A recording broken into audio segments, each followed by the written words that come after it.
Bien, hoy día para la escuela dominical vamos a leer el capítulo 25 del Evangelio según San Mateo. Dice así la palabra del Señor comenzando del versículo 31. Cuando el Hijo del Hombre venga en su gloria y todos los santos ángeles con él, entonces se sentará en su trono de gloria. Y serán reunidas delante de él todas las naciones, y apartará los unos de los otros, como aparta el pastor las ovejas de los cabritos. Y pondrá las ovejas en su derecha y a los cabritos a su izquierda. Entonces el rey dirá a los de su derecha: venid, benditos de mi Padre, heredar el reino preparado para vosotros desde la fundación del mundo, porque tuve hambre y me disteis de comer, tuve sed y me disteis de beber, fui forastero y me recogisteis, estuve desnudo y me cubristeis, enfermo y me visitasteis en la cárcel y vinisteis a mí. Entonces los justos le responderán diciendo: Señor, ¿cuándo te vimos hambriento y te sustentamos, o sediento y te dimos de beber? Versículo 38 dice: ¿y cuándo te vimos forastero y te recogimos, o desnudo y te cubrimos? ¿O cuándo te vimos enfermo o en la cárcel y vinimos a ti? Y respondiendo el rey les dijo: de cierto os digo que en cuanto lo hicisteis a uno de estos mis hermanos más pequeños, a mí lo hicisteis.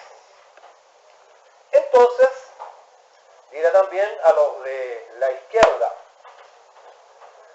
apartaos de mí, malditos, al fuego eterno, preparado para el diablo y sus ángeles, porque tuve hambre y no me disteis de comer, tuve sed y no me disteis de beber, fui forastero y no me recogisteis, estuve desnudo y no me cubristeis, y enfermo y en la cárcel y no me vinisteis, no me visitasteis.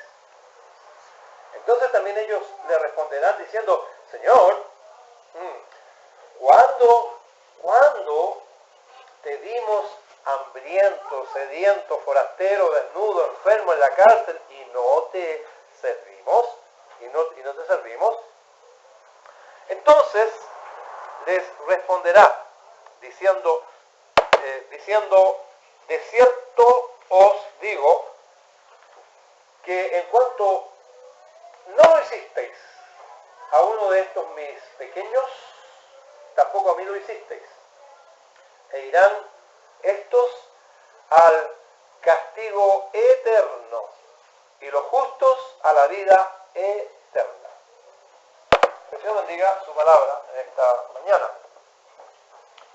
Realmente esto no es un versículo favorito, esta porción de la Escritura, para muchos evangelistas, no para todos, porque ustedes saben que hay una polémica dentro del cristianismo en cuanto al tema de las obras.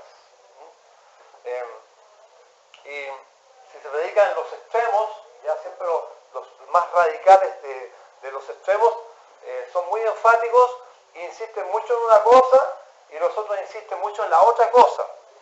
Entonces es muy típico escuchar, por ejemplo, una conversación que una persona dice, no, pero yo soy salvo no por obras.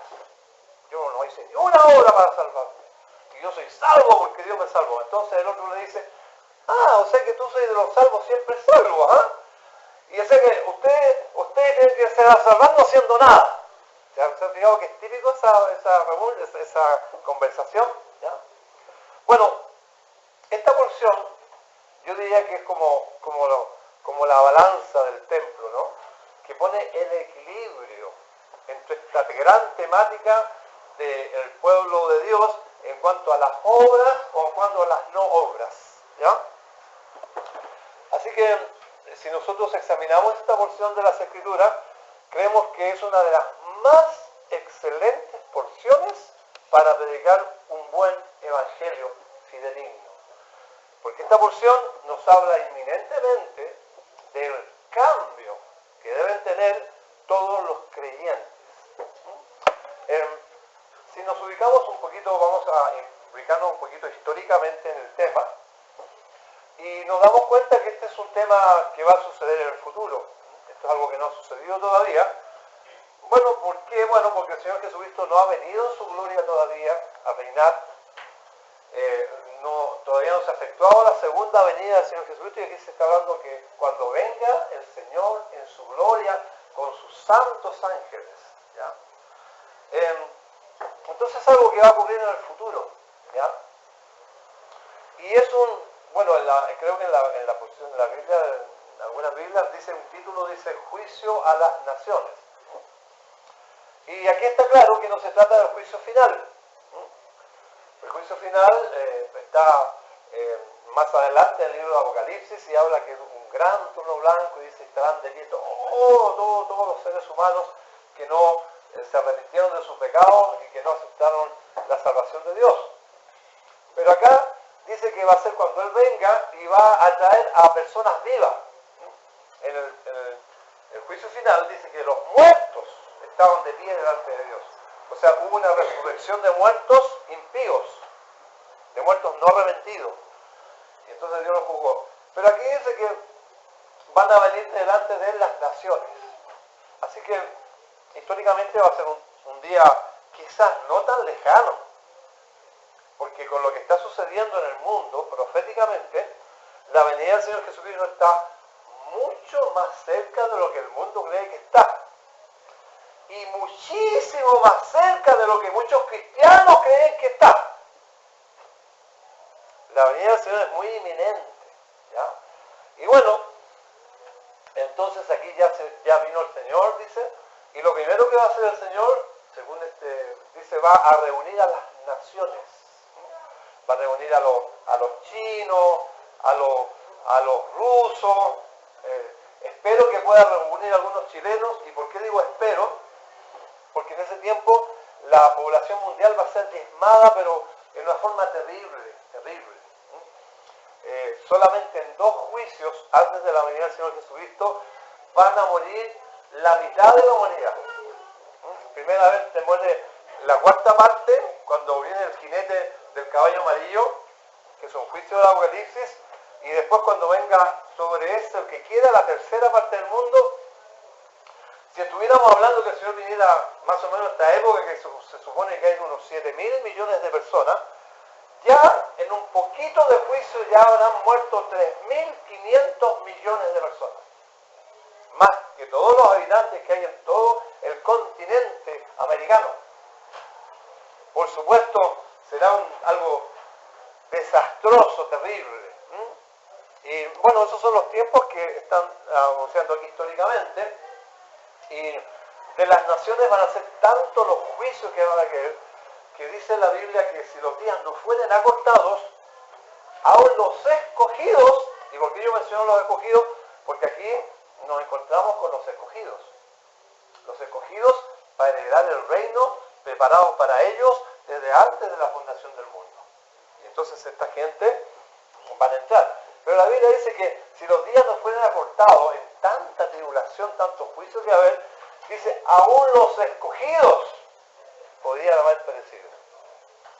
Entonces, parece que Ya al último, antes de la venida del Señor, como que da un pequeño respiro y como que acortó los días para que el Señor descendiera a la tierra.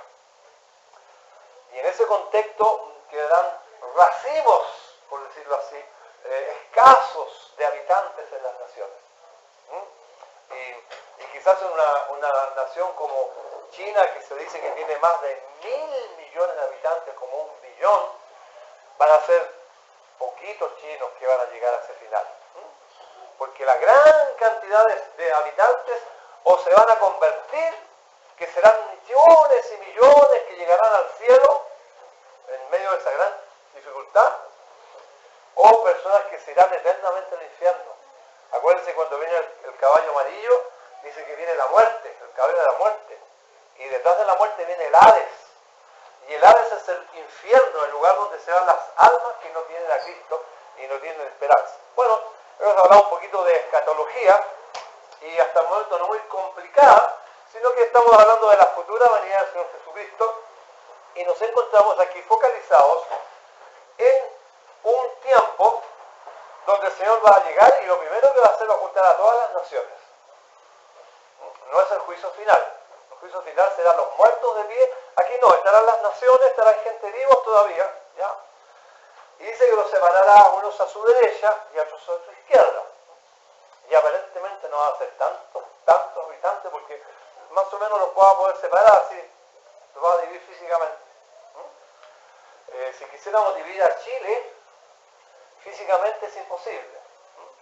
Hay muchos millones de chilenos, ¿ya? Pero en ese lugar van a quedar poquitos. De hecho, de Israel dice, si queda la décima parte aún de la décima parte, será también sobre juicio.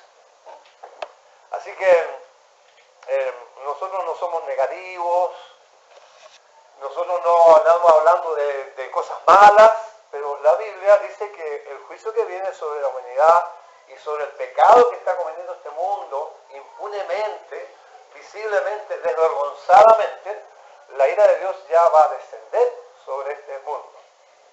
Bien, entonces aquí llega el Señor.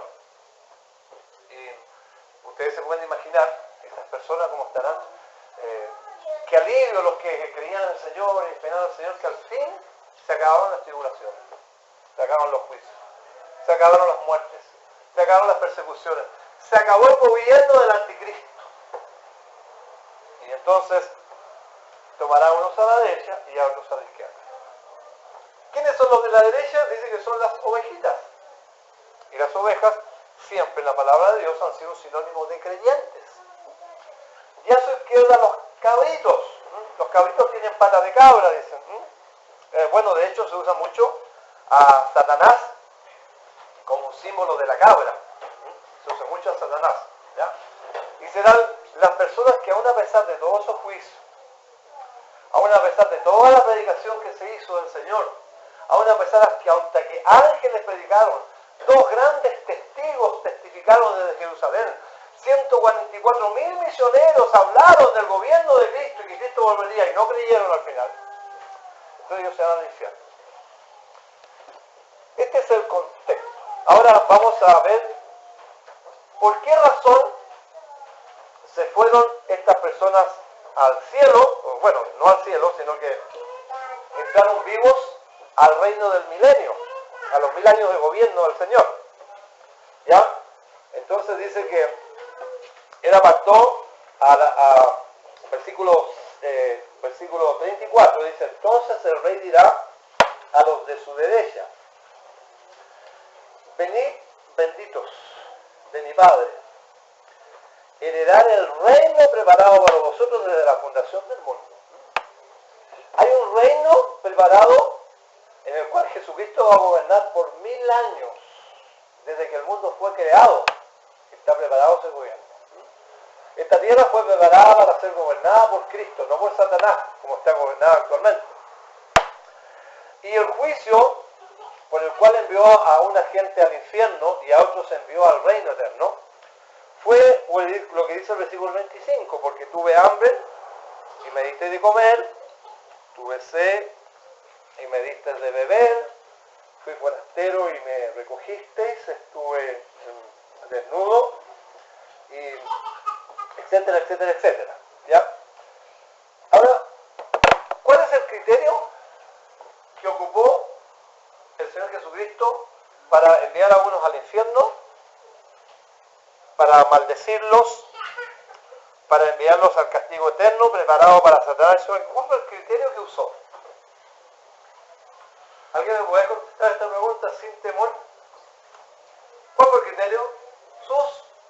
Sus obras. Pero hermano, ¿estás seguro que estás predicando esto? Porque la Biblia dice que la salvación no es por obra. Bueno, también yo estoy preguntando algo bien sencillo. ¿Cuál fue el criterio porque el Señor mandó al infierno a las personas? Por sus obras. ¿Y por qué los otros los salvó y entraron al milenio? Por sus obras. ¿Sí o sí? Entonces surge la pregunta, bueno, ¿y por qué se salva la persona? ¿Se salvan por las obras? ¿O se salvan por la gracia? ¿O se salvan por la fe? ¿O por las obras? ¿Y cuál es la respuesta? ¿Por qué se salva la persona? ¿Por las obras o por la fe? ¿Quién me puede contestar esta pregunta tan sencilla? Esta pregunta tiene que ser muy sencilla para cualquier hijo de Dios que es rey mío. ¿Por qué se salvan los seres humanos por la fe o por las obras? ¿Alguien se atreve a contestarme esta pregunta? ¿O quiere que le pregunte a alguien? Algunos lo notan muy incómodo y confundido. Bueno, sí que lo cuestionemos. Bueno, la pregunta, como dijo el guaso chileno, es requete concha fácil. La gente se salva por la fe y por las obras. David, estás cambiando la doctrina. No, vamos con cuidado, vamos a explicar, porque también quiere ver bien, ¿ya? Aquí vemos que esta persona se salva por sus obras, ¿ya? Ahora vamos a analizar un poquito de lo que pasó. En primer lugar, estas personas no tenían ninguna esperanza en sus obras para la salvación. ¿Y cómo se puede ver esto? Bueno, esto se puede decir porque cuando el Señor le dijo, mire, ustedes hicieron esto, ellos le van a decir, pero sorprendidos. No me imagino así rascándose la cabeza, pero ¿cuándo? ¿No será que el Señor se ha equivocado y cuando sepa la verdad nos va a mandar para el otro lado con las cabritas? Porque cuando nosotros hicimos estas cosas buenas. Entonces estas no son obras cualquiera, ¿no? En primer lugar, no son obras para salvar. Estas obras son una consecuencia de algo que sucedió en su vida. Ellos no estaban esperando salvación por esas obras porque se sorprendieron cuando el Señor dijo que lo había hecho. Por lo tanto, vamos a investigar un poquito más profundamente por qué hicieron esas obras. Bueno, vamos a ver.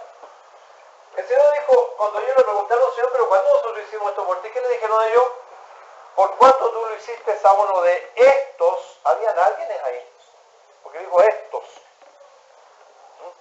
Mis hermanos más pequeñitos, como ustedes se lo hicieron a ellos, a mí me lo hicieron. Pregunta, ¿quiénes eran esos hermanos más pequeñitos? ¿Alguien sabe? ¿Alguien me podría decir quiénes son los hermanos más pequeñitos? Bueno, por una deducción lógica, eran personas que convivían con ellos, que entraban y salían cuando ellos entraban y salían, porque los visitaron, comieron, ángeles no podrían ser porque los ángeles no andan desnudos, ¿verdad? Personas que estaban presos. ¿Y qué personas van a estar presos, desnudos, enfermos, con hambre, con sed, en la gran tribulación? Muy sencillo. Todas aquellas personas que son creyentes, todos los creyentes en el tiempo de la gran tribulación y el juicio, son personas que no podrán comprar, no podrán vender, no podrán trabajar, no podrán tener una vida pública porque no aceptaron ser marcados con la marca de la bestia, ni en su mano derecha ni en su frente. Por lo tanto, esos hermanos más pequeñitos que estuvieron en esas grandes dificultades eran personas creyentes y aparentemente eran los predicadores de la gran tribulación. ¿Y ¿Quién eran los predicadores que predicaban en ese tiempo antes que viniera el Señor? Eran 144.000 judíos.